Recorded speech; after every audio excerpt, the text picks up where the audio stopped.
అమ్మా good morning, శుభోదయం. Good morning అండి, నమస్తే. ఈ రోజు మన ఆదిశేషన్న కూడా నాతో పాటు ఉన్నాడు. శేషన్న ఉమ్, అనుభవాలు కూడా మన చివరిలో ఒక 10 నిమిషాలు తీసుకున్నాం. గ్రేట్ మాస్టర్, ఎంతో సేవ చేస్తూ ఉంటాడు సమాజానికి.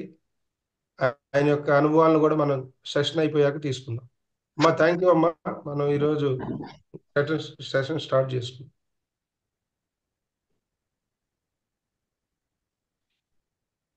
ఓకే అండి. ఈరోజు వాయిస్ క్లారిటీ కానీ కొద్దిగా బ్రైట్గా ఉందమ్మా. ఉంది. మరి పొద్దున్నే ఈరోజు నేను మా చెల్లి ఇంట్లో ఉన్నాను. నిన్న మా మా మనవాళ్ళు కదా, వాళ్ళు పక్కన నిద్రపోతూ ఉంటారు. కొంచెం ఓకే. సౌండ్ తగ్గించాలి నేను. ఎస్. ఎంతో కొంత తగ్గించాలి. వాళ్ళు నిద్రపోతున్నప్పుడు నేను కొంచెం బిగ్గరగా కరెక్ట్. కరెక్ట్. మాట్లాడడానికి కుదరదు. పర్లేదు, నిన్న కూడా అద్భుతంగా ఉందమ్మా క్లాసు. నిన్న మీరు ఉమ్, 2 3 సార్లు అడిగారు కదా వాయిస్ ఎలా ఉందని, దానికోసం చెప్తున్నా. అదే, అందుకని కొంచెం మరి పిల్లలు కదా, ఎస్. అదిగా అప్పుడు మా ఇంట్లో రెండు మూడు నెట్లో రెండు మూడు కంప్యూటర్లు అయ్యి వాళ్ళవి పనిచేస్తూ ఉంటాయి. ఓ. మా కోడలు, మా అమ్మ, వర్క్ మా ఫ్రమ్ అబ్బాయి హోమ్. వాళ్ళు ఎవరన్నా, అందుకని నెట్ కూడా maybe a little bit week ఉండొచ్చు.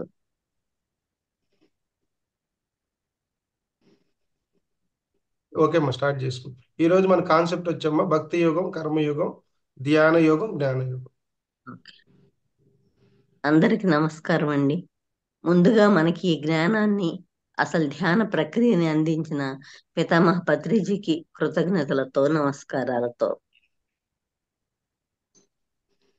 భక్తి యోగం, ఇక్కడ అసలు యోగం అనే మాటకి అర్థం చెప్పుకుని మనం ఆ తర్వాత వివిధ యోగాల గురించి మాట్లాడుకుందాం. యోగం అంటే కలయిక. దేనితో అయినా సరే మనం దేనితో కలిసి ఉంటే ఆ యోగం పేరుతో మాట్లాడుతూ ఉంటాం. యుంజతే ఇతి యోగ అని నిర్వచనం అన్నమాట. అంటే దేనితో కలిసి ఉంటే ఆ యోగంలో మనం ఉంటాం. యోగం అనే దానికి నిర్వచనం కలిసి ఉండడం. ఆ కలయిక అనేది మనం భక్తితో కలిసి ఉంటే భక్తి యోగం. కర్మతో అంటే తాదాత్మ్యం చెంది ఇష్టపూర్వకంగా సంపూర్ణంగా కర్మ చేస్తూ ఉంటే అది కర్మయోగం. ధ్యాన స్థితిలో ఉన్నప్పుడు ధ్యాన యోగం. ఆ జ్ఞానాన్ని మనము ఉపయోగించుకుంటూ వెళ్తూ ఉన్నప్పుడు అది జ్ఞాన యోగం. అట్లా ఆ యోగం అనేది ఏదైనా సరే మనం దేనితో కలిసి ఉంటామో ఆ యోగం అని మనం అంటూ ఉంటాం అన్నమాట. ముందుగా మనం భక్తి యోగం అనే మాట ముందొచ్చింది కాబట్టి, నిజానికి భక్తి అంటే మనం చేస్తున్న పూజలు, ప్రార్థనలు, ఉపవాసాలు, భజనలు, స్తోత్రాలు కానే కాదు. అమ్మా భక్తి. ఒక్క నిమిషం అమ్మా, ఏమండి? సారీ ఫర్ డిస్టర్బెన్స్, ఒక్క నిమిషం. ఆ, ఆ, అందరు వీడియోస్ ఆన్ చేయండి. ఇందాక ఇద్దరు ముగ్గురు చక్కగా పడుకొని హాయిగా హ్యాపీగా మన ఆదిశేషులాగా పౌలిస్తూ వింటున్నారు క్లాసులు. అలా చేయొద్దండి. మెడిటేషన్ కూడా అంతే, పడుకున్నారు కొంతమంది. నాకు వీడియో కనపడ్డారు ఇద్దరు ముగ్గురు. వీడియోస్ ఆన్ చేస్తేనే నేను క్లాస్లో ఉంచుతా, మొహమాటమే లేదు. ఎందుకంటే ఒక గురువు మనకి ఇక్కడ వచ్చినప్పుడు వాళ్ళకి మనం గౌరవం ఇవ్వాలి, చెప్పేదాన్ని వినాలి. ఇంట్రెస్ట్ లేకపోతే రావద్దు క్లాస్కి. వజ్రాలు 10 ఉన్నా చాలు. డైలీ చెప్తున్నా. అది చూస్తే నాకు ఎంత బాధ వేసిద్ది. మేము పొద్దున్నే 3:30కి లేచి ఏ మ్యూజిక్ పెట్టాలి, వాళ్ళ ధ్యానం ఎంత అద్భుతంగా చేపియాలా అని ఇంత తపంతో చేస్తున్న మీరు పడుకుంటే ఎలా అండి? వీడియోస్ ఆన్ చేయాలి అందరూ. ఇబ్బందిగా ఉంది అంటే ఓకే, నాకు కుదరదు, దట్స్ ఓకే. అందరూ వీడియోస్ ఆఫ్ చేసి దాని అర్థం ఏంటి?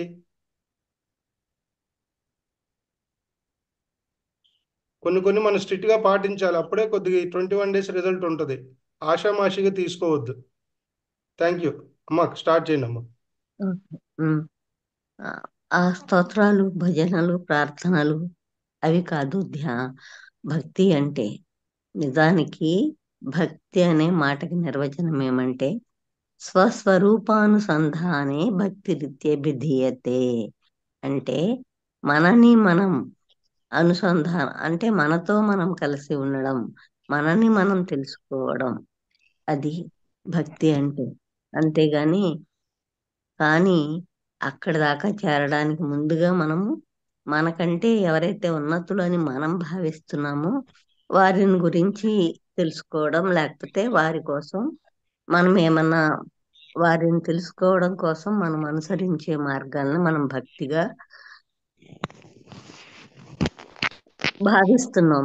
నిజానికి మనం అనుసరిస్తే తెలుసుకోవడం అన్నది మనం నెమ్మదిగా భక్తి అనేది ఎలా మన జీవితాల్లోకి వచ్చిందో మనం ఒకసారి మాట్లాడుకుందాం. మనలో అందరం కనీసం ఒక 10th క్లాస్ వరకు చదివే ఉంటాం. మనకి most probably in 8th class చరిత్ర పుస్తకం, సోషల్ పుస్తకంలో చరిత్ర విభాగంలో మొత్తంగా కాలాన్ని 3 విభాగాలుగా విభజించారు. ఆధునిక కాలం, ఆధునిక యుగం, ప్రాచీన యుగం, మధ్యయుగం, ఆధునిక యుగం. ఆ 3 యుగాల చరిత్రలోనూ మొట్టమొదటగా ఎక్కడైతే ప్రాచీన యుగం ఉందో అక్కడ దైవం గురించి తెలియడం కానీ, లేకపోతే ఆ దానికి సంబంధించిన పదాలు కానీ, దైవం అనే ఒక అస్తిత్వం కానీ ఉండదు. తర్వాత మధ్యయుగంకి వచ్చేసరికి మానవులలో, ప్రాచీన యుగంలో మానవులు ఆటవిక మానవులు, వాళ్ళ సమయం అంతా వాళ్ళు ఆహార సంపాదనలోనూ వాటితోనే గడిపేవారు. ఒక దగ్గర స్థిరంగా ఉండేవాడు కదనమాట. Nomadic tribes. ఎక్కడక్కడ ఎప్పుడు మారుకుంటూ ప్రదేశాలని మారుతూ ఆహారాన్వేషణలో గడిపేవారు. తర్వాత మధ్యయుగం వచ్చేసరికి మనుషుల్లోకి కొంత స్థిరత్వం వచ్చింది. మనకి పాశ్చాత్య దేశంలో మర యంత్రాన్ని, అంటే ఇన్వెన్షన్ ఆఫ్ వీల్ అనేది సాధ్యపడింది. ఆ ఇన్వెన్షన్ ఆఫ్ వీల్ సాధ్యపడినప్పుడు మనకి శారీరక శ్రమ, అంటే కష్టం సంగతి పక్కన పెట్టి దానికోసం సమయం వెచ్చించాల్సి రావడం అనేది తగ్గింది. అప్పుడు ఏమైందంటే, మనలోనే కొందరు వివేకవంతులైన వ్యక్తులు ఉంటారు కదా, వాళ్ళు భూమి అనేది కర్మ సిద్ధాంతంతో నడుస్తుంది కాబట్టి ఈ దొరికిన తీరిక సమయాన్ని వీళ్ళు సరిగా ఉపయోగించకపోతే తెలియక చేసిన ఆ చర్య ఫలితాన్ని అనుభవించుకోవాలి, తెలిసి చేసిన అనుభవించాలి. కాబట్టి వారు కొందరు మహోన్నతమైన వ్యక్తుల లక్షణాలను మనకి తెలిపి పేర్లను వాళ్ళ తాలూకు చరిత్రలు ఇచ్చి వాళ్ళని దేవుడు అని చెప్పి వాళ్ళ లక్షణాలను మనకి ఈ విధంగా ఈ లక్షణాలు వాళ్ళు కలిగి ఉంటారు అని మనకి అష్టోత్తరాలు, సహస్రనామాలు ఇచ్చారు. అది ఎందుకోసం ఇచ్చారు అంటే, మనం ఒక క్రమశిక్షణ అనేది మానవ పరిణామ క్రమంలో మనల్ని మనం తెలుసుకునే స్థాయికి మనం చేరలేదు కాబట్టి మొదట్లో స్వీయ క్రమశిక్షణ ఏర్పరచడం కోసం జీవితాల్లో ఒక ఆ క్రమశిక్షణ రావడం కోసం మనకి ఈ పూజలు, వ్రతాలు, భక్తి, ఏ ఏ లక్షణాలు మనం కలిగి ఉండాలో అవి ఆ దేవుళ్ళు కలిగి ఉన్నారు అని మనకి చెప్తూ ఫర్ ఇన్స్పిరేషన్ అనమాట చెప్తూ ఆ అష్టోత్తరాలు, సహస్రనామాలు చెప్పారు. వాటిని మనం ఇప్పుడు కూడా ఇంకా కొనసాగిస్తూ ఉన్నాము. ఆ భక్తి అనేది నిజానికి అందుకోసం ప్రారంభించబడింది. కానీ ఇప్పుడు మానవ చైతన్య వికాసంలో, పరిణామ క్రమంలో, ఈ ఆధునిక యుగంలో వ్యక్తి తనను తాను తెలుసుకోగలిగిన స్థాయికి చేరి ఉన్నాడు కాబట్టి స్వయంగా తనను తాను తెలుసుకునే మార్గం మనకి అందచేయబడుతూ వస్తుంది. దాని పేరే ధ్యాన యోగం. ఆ ధ్యానం ద్వారా, ఎందుకంటే ఏ ఏ విషయాలు మనం తెలుసుకుంటూ ఉన్నామో అవన్నీ బయట నుంచి తెలుసుకోవాల్సినవి కాదు, ఫ్రమ్ వితిన్. ఒక విత్తనం లోపల మనము విత్తనాన్ని నేలలో పెట్టేటంత వరకు కూడా అది మొక్కగా మారడానికి కావలసిన లక్షణాలన్నీ ఏ విధంగా నిక్షిప్తమై ఉంటాయో అదే విధంగా ఇక్కడ మన లోపల కూడా మన అస్తిత్వం తాలూకు మనమే దివ్య కాంతిని, ఏ దివ్యత్వాన్ని లోపల కలిగి ఉన్నామో, కలిగి ఉండి మనలో లేదు, అది ఎవరిలో లేదు, ఎవరిలోనో ఉంది అని భావిస్తున్నామో, అదంతా మన లోపలే ఉంది అని తెలుసుకోవడం కోసం ఈ ధ్యానం అనేది చేయవలసి వస్తుంది అనమాట. చేస్తున్నాము. అది తెలిస్తే అప్పుడు మనకి మన గురించిన జ్ఞానం మనకి అబ్బితే అప్పుడు ఆ జ్ఞానంలో మనం జీవించడం జ్ఞానయోగం. అది ఆ నాలుగిటి సంగతి. సరే, ఇప్పుడు భక్తి యోగం వరకు వస్తే, మళ్ళీ మొదలుకొస్తే, భక్తి మహోన్నత వ్యక్తిత్వాలు భూమి మీదకు వచ్చి తమ తాలూకు తమ అస్తిత్వాన్ని తమ టోటాలిటీని వాళ్ళు గుర్తించుకుని ఆ విధంగా ప్రవర్తించి వెళ్ళిన ఆ మహోన్నత చైతన్యాలని మనము దేవుళ్ళు అని కొలుస్తూ ఉన్నాం. వారు తమకంటూ ఒక స్వార్థ ప్రయోజనం ఏమీ లేకపోవడం వలన సృష్టి సర్వస్వము వారి చేతిలోనే ఉండి వారు కోరుకున్న ప్రతిదీ సంభవిస్తూ ఉంటుంది. వారికి కాదు, ఎవరికైనా సరే. సరే, ఆ సంభవిస్తూ ఉన్న చైతన్యాలకి మనము దైవం అని మనకి ఇష్టం వచ్చిన పేరు ఏదో పెట్టుకుని దానిని ఆరాధిస్తూ వస్తూ ఉన్నాము భక్తి యోగంలో. వారికి పూజ చేస్తూ వారి అస్తిత్వాన్ని గౌరవించి వారిని పూజ చేసేటప్పుడు వారిని ఆహ్వానించడం, వారిని ధ్యానించడం. అక్కడే ఉంది ధ్యానం, చూసుకోండి భక్తి యోగంలోనే. ఆవాహయామి ధ్యానయామి అని మొదటే పూజ మొదలై చెబుతారు కదా అయ్యవారు. ధ్యానించడం అవన్నీ చేస్తూ ఉండగా దాని ప్రయోజనం ఏమంటే, అట్లా వాళ్ళు మన దగ్గరికి వస్తే, దగ్గరికి రావడం ఇన్ ద సెన్స్ ఆవాహయామి అన్నప్పుడు, ఇప్పుడు మనం ధ్యానం చేస్తుంటే సూక్ష్మ శరీరం మనకి ఉంది అని మనకు తెలుస్తోంది కదా. అట్లా వాళ్ళు సూక్ష్మ రూపంలో మన దగ్గరికి వచ్చినప్పుడు ఆ ధ్యానంలో ఫస్ట్ ధ్యాయామి ధ్యానం సమర్పయామి అంటున్నాం కదా. అప్పుడు ధ్యానించటం ద్వారా వాళ్ళ సూక్ష్మ రూపాలని మనం ఆహ్వానిస్తే ఆవాహయామి ఆశ్రమం సమర్పయామి అంటే, ఇక్కడ వచ్చారు మీరు కూర్చోండి, మీకు నేను ఎట్లయితే మన ఇంటికి ఒక గెస్ట్ వస్తే మనం కూర్చోడానికి ఒక కుర్చీనో ఏదో ఆఫర్ చేస్తామో, అట్లా దైవాన్ని కూడా మనం ఆసనం సమర్పయామి అని చెప్తున్నాం అన్నమాట. చెప్పి వచ్చిన గెస్ట్కి మనం ఎట్లా నమస్కారం పెడుతున్నామో అట్లానే మనం ఏం చేస్తున్నాము, హస్తయో అర్ఘ్యం సమర్పయామి, పాదయో పాద్యం సమర్పయామి అవన్నీ చెప్తున్నాం కదా. అంటే నమస్కారం పెడుతున్నాము. వాళ్ళ నుంచి వాళ్ళ లక్షణాలు మనం నేర్చుకోబోతున్నాము కాబట్టి వాళ్ళని గౌరవిస్తూ మనం ఆ పని చేస్తూ ఉన్నాము. ఆ తర్వాత ఇంకా మనం పూలు పండ్లు అష్టోత్తరాలు అవన్నీ చేస్తూ ఉంటాం కదా. అదంతా నిజంగా ఎందుకు నేర్పారంటే, మనము క్రమశిక్షణ అంతకుముందు ప్రాచీన యుగం నుంచి వచ్చాం కదా. ఆ ప్రాచీన యుగంలో మానవునికి సెల్ఫ్ డిసిప్లిన్ అనేది కొంచెం కూడా లేదు. అందుకని ఒక క్రమశిక్షణ అలవాటు చేయడం కోసం మనకి ఎవరిని అలవాటు చేశారనమాట. అప్పుడు మనము ఆ భక్తి యోగంలో చాలా చిత్తశుద్ధితో, చాలా సిన్సియర్గా భగవంతునికి నాకు ఏమీ తేడా లేదు, నేను నా ఆలోచన ప్రకారము, నా ఉనికి ప్రకారము, లేకపోతే నాకు తోచిన విధంగా జీవిస్తాను అని అనుకోకుండా, ఖచ్చితంగా ఆ దైవానికి ఏ లక్షణాలు ఉన్నాయో ఆ లక్షణాలకి అనుగుణంగా వాటికి లాగానే నేను జీవిస్తాను అని మనం గ్రహించి ఆ విధంగా జీవించేటంత వరకు జీవించడానికి గాను మనకి రోజు ఆ అష్టోత్తరాలు సహస్రనామాలు చదవటం అలవాటు చేశారనమాట. అట్లా చదువుతూ ఉండగా నెమ్మదిగా మనకి వాటికి అర్థం తెలిసి ఆ అర్థ ప్రకారం మనం జీవిస్తామని. అంతేగాని దైవం ఉంది మనం కోరికలు కోరుకోవడానికి ఇంకేదో చేయడానికి కాదు. ఆ దైవ రూపాన్ని నామాన్ని మనకి ఇవ్వటానికి కారణము అది. దానికి అనుగుణంగా మనం జీవించడం అనేది.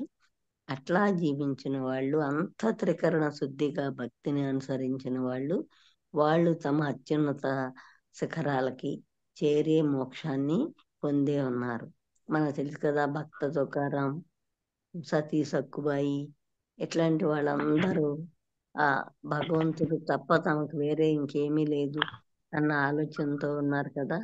అంత తీవ్రమైన అనుసంధానతతో ఉన్న వ్యక్తులు భక్తి మార్గంలో అయినా సరే ముక్తిని సాధిస్తారు. అంతేగాని మనం ఏదో ఆ, నేను కూడా నేను గుర్తుపెట్టుకున్నాను అన్నట్లు పండగ వచ్చినాడు కొబ్బరికాయ కొట్టడం చాలా గొప్పగా మన దగ్గర డబ్బులు ఉన్నాయి కాబట్టి ఎక్కడెక్కడ దొరికే గొప్ప గొప్ప పదార్థాలన్నీ తెచ్చి నైవేద్యాలు పెట్టడం వల్ల వాటి వల్ల ఏమీ ఉపయోగం ఏమి లేదు. దైవం అనే దానికి అది మన మనిషిలాగా మనసు అక్కడ పనిచేసే వారు కాదు వాళ్ళు. అందుకని ఫలం పుష్పం పత్రంతో ఏమనే మాట విన్నాం కదా. అంటే మనకు చేతైన ఒక పండు పుష్పము ప- ఒక చిన్న తులసి ఆకు లేకపోతే ఎనీ ఆకు మారేడు ఆకు లేకపోతే అట్లీస్ట్ ఒకే ఒక నీటి చుక్క అయినా సరే వాటిలో దేనితోనైనా సరే మనం దైవాన్ని ఆరాధించవచ్చు అని మనకి వాళ్ళు చెప్తూ వచ్చారన్నమాట. మనకే గనక అంత తీవ్ర స్థాయిలో నా జీవితంలో ప్రతి సంఘటన ప్రతి విషయము ప్రతి సందర్భము దైవ ప్రేరణ వల్లనే జరుగుతోంది, ఆయన వల్లే నడపబడుతున్నాను అన్నంత గాఢ భక్తి ఉంటే మన జీవితాల్లో ఆ ఏమొస్తుంది, ఆ పారదర్శకత అనేది వచ్చి నెమ్మది నెమ్మదిగా మనమే ఆ ధ్యాన జ్ఞాన యోగాల్లోకి చేర్చబడతాం. మనం ఎటువంటి భక్తిని ఫాలో అవుతున్నామో ఇక అదంతా మనం అనలైజ్ చేసుకుందాం, అదంతా చర్చించే విషయం కాదు. తర్వాత కర్మయోగం విషయంకి వస్తే నిజమే, ఆ సమయం దొరికింది, దేవుని గురించి తెలుసుకుంటున్నాము, మనకి కొంత తెలిసింది. కానీ అందరికీ ఒకే విషయం ఒకేసారి ఒకే స్థాయిలో తెలియాలని లేదు. భిన్న స్థాయిలు ఉంటాయి. ఎలా అంటే ఇప్పుడు మనకి జీవితంలో బాల్యం, శైశవం, బాల్యం, యవ్వనం, వృద్ధాప్యం అటువంటివన్నీ ఉన్నాయి కదా. అదే విధంగా మన ఆత్మ స్థాయిలలో కూడా శైశవాత్మ, బాలాత్మ, యవ్వనాత్మ, వృద్ధాత్మ ఇలా రకరకాలు ఉంటాయి. దాన్ని బట్టి అందుకోసము మనము ఎవరైతే మనకంటే బా తక్కువ స్థితి అంటే అదేదో పొరపాటు మాట అనుకోకండి. ప్రోగ్రెస్ లో మన పిల్లాడికి 10 ఏళ్ళు ఉంటే తక్కువవాడు, 20 ఏళ్ళు ఉంటే ఎక్కువవాడు కాదు కదా. అది వాళ్ళ ఏజ్. అట్లా వాళ్ళ ఆత్మ వయస్సును బట్టి మనకంటే కొంచెం తక్కువ ఉన్న వారికి విషయాలు వారికి కూడా మనం జీవిస్తున్న ఏ వర్తమాన మానవ సమాజంలో మనం జీవిస్తున్నామో వారికి కూడా మనము కొంత జీవితాన్ని కొంత సౌకర్యవంతంగా చేయడం కోసం, అనుగుణంగా ఉండడం కోసం మనం పనులు చేస్తూ ఉంటాము. ఈ దానిలో మనం ప- ఆ చేస్తున్న పనులను మనం త్రికరణ శుద్ధితో ఇష్టంతో చేసేదాన్ని చేసేదాన్ని బట్టి మనకి ఆ ఫలితం అనేది వస్తూ ఉంటుంది. కర్మ అంటే పని అన్నమాట. మనం అప్పుడు మనం ఒక్కళ్ళ కోసమే పని చేసుకోకుండా అందరి కోసము ముందుగా మన కోసమైనా సరే మొత్తం సమయాన్ని వృధా చేయకుండా సమయాన్ని అంతా మనం ఏదో ఒక పని చేస్తూ ప్రొడక్టివ్గా జీవిస్తూ ఉంటాము. సోమరిపోతులుగా కాకుండాను వ్యర్థ సంభాషణలు చేయకుండా ఆ, అవి చేయకుండా అట్లాంటివి చేయకుండా చక్కగా ఉపయోగకరమైన పనులు మన కోసం చేస్తూ ఉంటాము.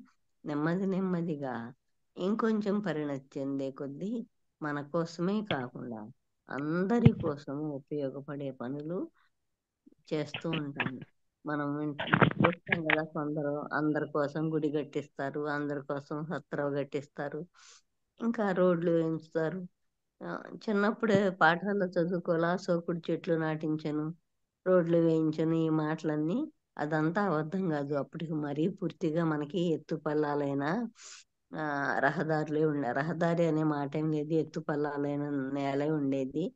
దానిని ఒక రహదారిగా మార్చి మళ్ళీ అక్కడ అప్పుడు నడవడానికి వాహనాలు ఏం లేవు కాబట్టి నడుస్తూ నడుస్తూ మధ్యలో సేద తీరడానికి చెట్లు నాటించాడు అనమాట. అట్లా అందరికీ ఉపయోగపడే పనులు చేయడం కర్మయోగం అన్నమాట. ఇప్పుడు కూడా మనకి చాలా మంది సేవా కార్యక్రమాలు చేస్తూ ఉంటారు కదా. కొంతమందికి అన్నదానం చేయడం, కొంతమంది ఏమో చలివేంద్రాలు పెట్టడం, కొంతమంది హాస్పిటల్స్ దగ్గర సహాయాలు చేయడం అలాంటివి, అదంతా కర్మయోగంలోకి వస్తూ ఉంటుంది. అది ఆ మంచి కర్మ మనకేం చేస్తుందంటే, కర్మలో చెడ్డ కర్మలు ఏంటో మనకు తెలుసు. దాన్ని పక్కన పెట్టి ఈ మంచి కర్మలనేవి చేయడం వలన నిమగ్నమై ఇష్టంతో సంపూర్ణంగా నేను అందరూ ఒకటే అన్న భావంతో ఆ కర్మ చేయడం వల్ల మనకి నెమ్మదిగా మరింత పరిణతి చెంది మన చైతన్యం ఇంకొంచెం విస్తరించి మనము ఆ ధ్యాన యుగంలోకి ప్రవేశించగలుగుతున్నాం. ఎప్పుడైతే మనము ఆ అంతా నేను ఒకటే అన్న అట్లీస్ట్ అంటే ఆ విషయాన్ని పైకి తెలుసుకోలేకపోయినా మన హృదయంలో ఆ భావం అనేది ఉంటుందో, అప్పుడు మనకి సృష్టి మన ఏ అవకాశం వచ్చినా సృష్టి నుంచే వస్తుంది, పరమ గురు పరంపర నుంచే వస్తుంది. అది గుర్తుపెట్టుకుందాం మనం. అప్పుడు మనకి ఒక నెక్స్ట్ ఫేజ్ కి, అంటే మనని మనం స్వయంగా తెలుసుకునే ఒక స్థితిలోకి మనం వెళ్తాం అన్నమాట. అప్పుడు మనకి ఎవరో ఒకరు వచ్చి ఈ ధ్యాన యోగంలోకి ప్రవేశింపచేస్తారు. ఆ ధ్యానంలోకి ప్రవేశింపచేసినప్పుడు ఏం జరుగుతుందంటే, మనం ఏమిటి, అసలు మనం ఎవరు అన్నది మనకి తెలుస్తా వస్తుందన్నమాట. ఓ ఆ లోపలికి ప్రయాణించే కొద్దీ, ఓ నేను అనేది ఈ యొక్క శరీరమే కాదు అని, ఈ మేనుని దాటి ఆత్మస్వరూపమని, నాకు ఈ ఒక్క శరీరమే లేదు, ఇంకా అనేక శరీరాలు ఉన్నాయని, నేను అనేక కాంతిమయ లోకాల నుంచి ఇక్కడికి భూమి మీదకి ఊరికే శరీరంలో, చిన్న శరీరంలో ఎట్లా ఉంటుందో తెలుసుకుందామని దిగి వచ్చానని, నేను అత్యంత విస్తృతమైన చైతన్యాన్ని అని, అట్లాంటివన్నీ మనకి లోపలికి ప్రయాణించే కొద్దీ తెలుస్తూ ఉంటుందన్నమాట. అట్లా తెలిస్తే మనల్ని చూసి మనమే ఆశ్చర్యపోతూ, ఓహో మన గురించి మనమే ఆశ్చర్యపడుతూ, ఇతర లోకాల్లోని విషయాలు వాటి గురించి అవన్నీ ఉంటాయి అని మనకు తెలిసినప్పుడు ఆశ్చర్యంగా వాటిని తెలుసుకుంటూ చూసుకుంటూ విస్తరిస్తూ వెళ్తాము. ముఖ్యంగా అవన్నీ తెలుసుకోవడం కంటే మన గురించి మనకు తెలిసినప్పుడు జీవితంలో మనం ఎదుర్కొన్న సంఘటనల వల్ల మనం ఏర్పరచుకున్న అభిప్రాయాలు, లేకపోతే మనలో పాదుకొల్పబడిన బలాలు, బలహీనతలు, అతిశయాలు, మూర్ఖత్వాలు, వాటన్నిటినీ నెమ్మదిగా ఇదా సూర్యుడు ఎలా ఉంటాడా, మరి నేనే సూర్యుడిని అయితే నేనే విధంగా ఉండాలి. చీకటి లైట్ వేస్తే చిన్నదో పెద్దదో, లైట్ వేస్తే చీకటి పోయినట్టుగాని, అట్లా మన ఆలోచనలలోని ఆ చీకటి అనే దాన్ని ధ్యానం అనేది చేయడం ద్వారా ఆ చీకటిని పోగొట్టుకుంటూ వస్తూ ఉంటాం అన్నమాట. అట్లా ప్రతిరోజు సాధన చేయడం వల్ల నెమ్మదిగా మనం గతంలో ఏర్పరచుకున్న ఆలోచనలు, అభిప్రాయాలు, వాటన్నిటినీ క్రమక్రమంగా కోల్పోతూ ఒక అత్యున్నత స్థాయికి మనం చేరుకుంటూ ఇన్ ఫర్దర్, అంటే ఇక ఇప్పుడు రాబోయే రోజుల్లో ఆ సరికాని విషయాల జోలికి వెళ్ళడం కానీ, ఆ సరికాని అభిప్రాయాలు ఏర్పరచుకోకుండా ఉండడం కానీ మనం చేస్తూ ఉంటాము. ధ్యానంలో ముఖ్యంగా తెలిసేది ఏమంటే, మనం కనిపించే ఈ చిన్న శరీరాలం మాత్రమే కాదని, అనంతమైన ఆత్మ చైతన్యాలమని ముఖ్యంగా మనకు అర్థమవుతుంది. అది అర్థమైతే జీవితంలో అన్నీ నాకు ఇప్పుడే కావాలి, అన్నీ నేను ఇప్పుడే పొందాలి, నేనే ఎక్కడో ఉండాలి అనే ప్రతిదాన్ని ఇప్పుడే ఎక్వైర్ చేసేసేయాలి అన్న ఆలోచనని మనం నెమ్మదిగా మార్చుకుని, ఇప్పటికిప్పుడు ఏది సాధ్యమవుతుందో అది చేసుకుంటూ మనకు కావాల్సిన దాన్ని చేసుకునే ప్రయాణాన్ని, ఆ ప్రణాళికని క్రమక్రమంగా, మన కోసం అనేక జన్మలు ఉన్నాయి, 500 నుంచి 600 దాకా. వాటిలో దాదాపు చివరి స్థాయిలకు చేరిన వాళ్ళమే ధ్యానానికి వస్తాము. ఇంకా ఏమన్నా ఆకాంక్ష మిగిలి ఉంటే, ఒకవేళ ఇప్పుడు చేయలేకపోతే నెక్స్ట్ మనం చేసుకుందాము అని ఒక స్థిరమైన ఆలోచనకి మనం వస్తూ ఉంటాము. అట్లా ధ్యానం మనకి మన ఉన్న జీవితాన్ని, ఇప్పటి జీవితాన్ని ఉన్నది ఉన్నట్లుగా స్వీకరించే తత్వాన్ని ఇస్తుందన్నమాట. ఎప్పుడైతే మనం ఉన్నదాన్ని ఉన్నట్లు స్వీకరిస్తామో అప్పుడు మనకి జీవితంలో ఒత్తిడి అనేది ఉండదు, ఏ ఇబ్బంది ఉండదు, కష్టం ఉండదు, నష్టం ఉండదు, నిష్ఠూరము ఉండదు. ఓకే అనుకుంటూ చక్కగా ఆకులో ఆకునై పువ్వులో పువ్వునై అన్న విధంగా మనము నెమ్మదిగా విషయాలను సేకరిస్తాం. గమనించండి, మనుషులు తప్పితే మనమేమో అందరికంటే గొప్పవాళ్ళం అనుకుంటాం. కానీ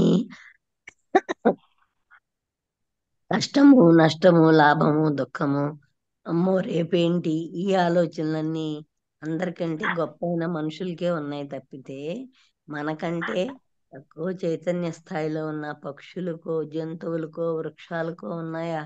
లేవు కదా. అవి సృష్టిలో ఏ విధంగా తాము ఉన్నాయో వాటిని యాజ్ ఇట్ ఈస్ గా స్వీకరించుకుంటూ ఉంటాయి. ఏ జంతువు అయినా ఎప్పుడైనా సరే అమ్మో రేపు ఎట్లా అని కొంచెం ఫుడ్ దాచుకుని రేపటి కోసం దాచుకుని తింటుందా ఏ పక్షి అయినా? ఏం చేయవు కదా. ఆ క్షణానికి నాకు లభిస్తుంది అని వాటికి కాన్ఫిడెన్స్ ఉంది. ఆ కాన్ఫిడెన్స్ ప్రకారము అవి అవి అవి జీవిస్తూ ఉంటాయి. మన లోపల కూడా ఆ ధ్యాన స్థితి వలన సృష్టి నుంచి నేను కూడా ఒక భాగాన్ని, నేను భూమి మీదకి వచ్చేటప్పుడే నాకు కావాల్సిందంతా అందచేయబడే ఉంటుంది. నన్ను ఎట్లా అంటే ఇప్పుడు మన ఇంట్లో ఎవరైనా ఒక స్త్రీ డెలివరీ అవ్వడానికి సిద్ధంగా ఉన్నారనుకోండి, ఇంకా కొన్ని రోజుల్లో మనము అప్పుడే ఈ లోపల పుట్టబోయే పిల్లకి కావాల్సిన ఆ దుస్తులు ఇన్ ద సెన్స్ పడక దుస్తులు, వాళ్ళకి కావాల్సిన చిన్న చిన్న అరేంజ్మెంట్లు ఎవరి స్థాయిని బట్టి వాళ్ళు చేసుకుంటూ ఉంటామా లేదా? మనం ఏ విధంగా భౌతిక స్థాయిలో అట్లా ఏర్పాటు చేసుకుంటున్నామో భూమి మీదకి ఆ సృష్టి నుంచి ఒక బిడ్డ రాబోతున్నప్పుడు, ఒక బిడ్డ ఇన్ ద సెన్స్ చిన్నప్పుడు మన అందరం బిడ్డలమే కదా, ఆ రాబోతున్నప్పుడు ఆ బిడ్డకు కావలసిన ప్రతిదీ ఏర్పాటు చెయ్యబడే ఉంటుంది. ఆ విషయం మనకు తెలిస్తే మనం అంటే మన సోమరిపోతులుగా బతకమని కాదు, మన పని మనం చేయాలి. స్టిల్ మనం దాన్ని అభద్రతా భావంతో కాకుండా నాకు కావాల్సింది అందేయబడుతూనే ఉంటుంది అన్న జ్ఞానంతో చేస్తే అప్పుడు మనకి ఈ రోజువారీ జీవితంలో ఒత్తిడి అనేది ఉండదన్నమాట. ధ్యానం వల్ల అవన్నీ మనకి తెలుస్తూ ఉంటాయి. ఆ లోపల ఆ ఆ దైవ బీజమే మనమని, ఆ బీజం అనేది ఏ క్షణంలో మొలకెత్తాలో దానికి కావాల్సిన పరిస్థితులన్నీ వనగూర్చబడతాయని మనకు తెలుస్తుంది. మనం శాశ్వతమైన ఆత్మ పదార్థాలమని కేవలం ధ్యానం ద్వారా మాత్రమే తెలుసుకుంటాము. మన భక్తి యోగంలో తెలుసుకోము. అలానే మన కర్మయోగంలో కూడా ఎంత నిష్కామ కర్మ చేసినా సరే తెలుసుకోము. ధ్యానంలో మాత్రమే మనము ఆ శాశ్వతత్వం గురించి, మన శాశ్వతత్వం గురించి తెలుసుకుంటాము. సరే, అది అయిపోయిన తర్వాత జ్ఞానయోగం. ఎప్పుడైతే మనము ఆ ధ్యానం అనే దాన్ని చేస్తూ ఉంటామో చేస్తామో అప్పుడు మనకి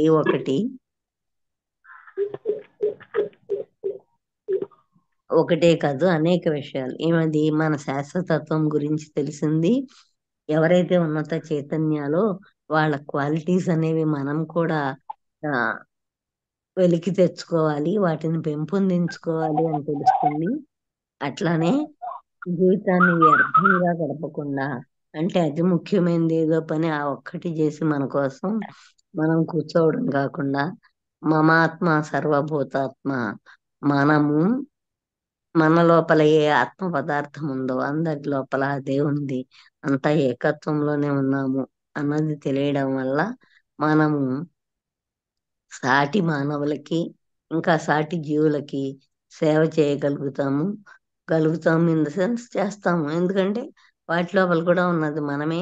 రెండో వాళ్ళకి ఎవరికి మనం ఏం చేయట్లేదు, మనకే చేసుకుంటున్నాము అని మనకు అర్థమైపోయింది కాబట్టి ఆ జ్ఞానము. ఇంకొకటి, ఆ ఎప్పుడైతే మనం ధ్యానం చేస్తామో అప్పుడు మనకి అన్ని విషయాలు తెలుసుకోవాలనే ఒక ఆకాంక్ష ద్వారా, స్వాధ్యాయం ద్వారా ఉన్నతమైన గ్రంథాలని వాటన్నిటిని చదువుతుంటాము. మనని మనం తెలుసుకుంటాము, అది వేరే కదా. దాంతో పాటుగా బాహ్యంగా ఆ అత్యుత్తమమైన గ్రంథాలను వాటిని చదవడం ద్వారా విజ్ఞానం తెలుసుకుంటాము. తర్వాత ఎవరైతే మనకంటే ముందుగా ఈ మార్గంలో ఉన్నారో వాళ్ళ నుంచి విషయాలను తెలుసుకుంటూ సజ్జన సాంగత్యం చేస్తాం. ఇవన్నీ చేయడం ద్వారా మన జ్ఞాన పరిధి పెరిగే కొద్దీ అది మన ప్రవర్తనలో ప్రతిబింబిస్తూ వస్తుంటుంది. అట్లా ఆ దేవుడు ఏ విధంగా ఉంటాడు అని మనం అనుకుంటున్నాము, అదే విధంగా మనం ఈ శరీరం ఉండగానే ఆ విధంగానే ప్రవర్తిస్తూ ఉంటాము. తోటి జంతువులకి గాని తోటి మానవులకు గాని దేనికి మనము హాని చేయకుండా హాని రాహిత్యంలో జీవిస్తూ ఉంటాము. అట్లా అంతా ఒకటే, అన్ని ఒకటే అని తెలుసుకుని ఆ జ్ఞానంలో జీవించడమే జ్ఞాన యోగం అన్నమాట. ఈ విధంగా 4 యోగాలు మనకి వేరువేరుగా కనిపించినప్పటికీ ఒక స్థాయి మనం దాటిన తర్వాత అవి 4 కలిసిపోయే ఉంటాయి. ఎప్పుడైతే మనం ధ్యానంలోకి ప్రవేశిస్తామో అప్పుడు నెమ్మది నెమ్మదిగా మనకి ఓ ఆ భక్తిలో మనం పాడుతున్నవన్నీ అవన్నీ మన కోసమే అందజేయబడినవి, మనం ఏర్పరచుకోవాల్సిన లక్షణాల కోసమే అవి మ్, మనకి అందజేశారు అని మనకు తెలుస్తుంది. తెలుసుకుని నెమ్మది నెమ్మదిగా ఆ విధంగా ఆ లక్షణాలను పెంపొందించుకోవడం చేస్తుంటాము.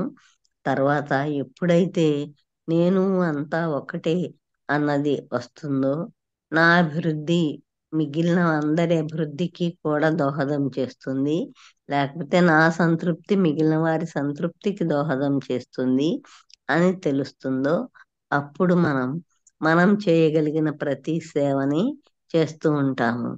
అట్లా చేస్తూ చేస్తూ అప్పుడు మనకి ఇక్కడ ఇంకొక పాయింట్ కూడా గుర్తుపెట్టుకోవాలి. ఆ సేవ చేయడం అనేది మన ఆత్మతత్వం తెలిసిన తరువాత చేసిన సేవ అయితే అది ఇతరులకి చేస్తున్నాం అనుకోము, మన కోసమే చేస్తున్నాం అనుకుంటాము. అలా కాకుండా మన ఆత్మతత్వం మనకి తెలియకుండా సేవా రంగంలోకి వెళ్తే చాలా శ్రద్ధగానే చేస్తాము, కానీ అది వేరే వాళ్ళు ఎవరికో చేస్తున్నాము అన్న భావం మన లోపల ఉంటుంది. అప్పుడు వ్యక్తికి, చేసే వాళ్ళకి చేయించుకునే వాళ్ళకి మధ్య ఒక గ్యాప్ అనేది ఉంటుందన్నమాట, ఏకత్వం అనేది లేకుండా. కానీ ఎప్పుడైతే ధ్యానం ద్వారా ఆత్మతత్వంలోకి ప్రవేశించి నేను వారు ఒకటే అన్న భావం మనకి ఏర్పడి అప్పుడు కర్మ అనేది చేస్తామో, సేవ చేస్తామో అప్పుడు ఆ ఇద్దరి మధ్య ఉన్న ఆ గ్యాప్ అనేది లేకుండా, ఇద్దరి మధ్య గాని అందరి మధ్య గాని ఆ గ్యాప్ లేకుండా అందరము ఆ దానిని మన కోసమే చేసుకుంటున్నాము అన్న భావంతో చేస్తాము. అప్పుడు వ్యక్తుల మధ్య ఆ సుపీరియారిటీ కాంప్లెక్స్, ఇన్ఫీరియారిటీ కాంప్లెక్స్ లాంటివి ఏర్పడకుండా ఉంటాయి. దాని మూలన ఆ కాంప్లెక్స్ రెండు లేకపోతే ఏ ఇద్దరి మధ్య ఆ, అహాలు అహంతాలు పర్యవసానాలు రావు కదా, ఆ సమస్యలు రాకుండా ఉంటాయి అన్నమాట. దాంతో పాటుగా ఎప్పుడైతే ఈ ధ్యానంతో పాటు స్వాధ్యాయం సజ్జన సాంగత్యాలు చేస్తూ ఉంటామో అప్పుడు అసలు ప్రపంచవ్యాప్తంగా ఎంతమంది మన కోసం ఎన్ని విషయాలు చెప్పి ఉన్నారో మనం గ్రహిస్తాము. అది గ్రహించిన అది గ్రహిస్తాము అది గ్రహించిన తర్వాత ఓ ఇంత విస్తృతమైన లోకంలో ఇప్పుడు ఈ జ్ఞానంతో నేను జీవించగలగడం అనేది, దానికోసం నేను ఎంత కృషి చేసి వచ్చానో ఈ కృషిని మిగిలిన వాళ్ళందరూ ఇప్పుడు అన్నం వండటం ఒకళ్ళు నేర్చుకున్నాం అనుకోండి, ఎవరో ఒకళ్ళు ముందు నేర్చుకుంటే మిగిలిన వాళ్ళందరూ ప్రయోగాలు చేసి ఆ పొయ్యి మీద ఎట్లా పెట్టాలి, ఎన్ని బియ్యానికి ఎన్ని నీళ్లు పోయాలి, ఇవన్నీ నేర్చుకోకర్లేదు కదా. ఇట్లా పోయాలి, ఎన్ని నీళ్లు పోస్తే ఇంతసేపటి తర్వాత ఇట్లా మెత్తగా అయినప్పుడు తీసేయండి అనేది తెలుస్తుంది కదా. అట్లానే మనకు ఒకసారి జ్ఞానం అనేది వస్తే ప్రతిదానికి, ప్రతి విషయానికి స్ట్రగుల్ పడి నేర్చుకోకర్లేకుండా అది అందరికీ అందుబాటులోకి తీసుకొస్తాము, తీసుకురాగలుగుతాము. మనకి ఆ విధంగానే అందచేయబడింది. అట్లా జీవితం అనేది సుఖవంతం అవుతుంది. సమస్యలు లేకుండా సమస్య వచ్చినప్పుడు దానిని ఏ విధంగా స్వీకరించాలి, మన జీవితంలోకి వచ్చిన దాన్ని నాకు వద్దు వద్దు, నాకు ఇచ్చేసేయి, నా దగ్గరికి తేబాకు అనే ధోరణి నుంచి అది ఎందుకు వచ్చిందో, ఏదైతే వచ్చిందో అది అదే పోతుంది అనే ఒక ధోరణికి మనం అలవాటు పడతాము. అదే జరుగుతుంది పరిణామ క్రమంలో. అదే జ్ఞానం. ఆ జ్ఞానాన్ని మన నిత్య జీవితంలో మనం ఉపయోగించుకుంటూ వెళ్తామన్నమాట. ఆ విధంగా ఆ యోగాలన్నీ మనం ముందుగా దేంతో ఏదో ఒక దాంతో ఆ భక్తితో కలిసి ఉండటం అనే దాంట్లో మనం పరిపూర్ణత సాధించుకుంటూ వెళ్తే నెమ్మదిగా కర్మయోగంలోకి, అట్లానే ఆ పనులు చేయడం వాటన్నిటిలో నిరంతరము మునిగి తేలుతూ ఉంటే నెమ్మదిగా ధ్యాన యోగంలోకి, ఆ ధ్యానంలో మనల్ని మనం తెలుసుకుంటే మన ఆత్మస్వరూపాన్ని, మన శాశ్వతత్వాన్ని, మన అమరత్వాన్ని, మన దివ్య కాంతిని మనం గ్రహిస్తే ఆ జ్ఞానంలో జీవించడాన్ని మనము కొనసాగించుకుంటూ వెళతామన్నమాట. ఇది వీటి సంగతి. వీటి గురించి ఏమన్నా మాట్లాడుకుందాం అంటే మనం కొంతసేపు మాట్లాడుకుందాం. థ్యాంక్ యూ అమ్మా, థ్యాంక్ యూ సో మచ్. భక్తి యుగానికి, కర్మయుగానికి, ధ్యాన యుగానికి, జ్ఞాన యుగానికి సో మధ్య వ్యత్యాసం చాలా అద్భుతంగా తెలియజేశారు. సో అందుకని వీరబ్రహ్మేంద్ర స్వామి కూడా ఏం చెప్తారంటే, భక్తి అంటే ఏమిటంటే స్వస్వరూపానుసంధానమే భక్తి రిక్తి విధేయతే అన్నారు. స్వస్వరూపం అంటే నీ గురించి, నా గురించి నేను తెలుసుకునేదే నిజమైన భక్తి.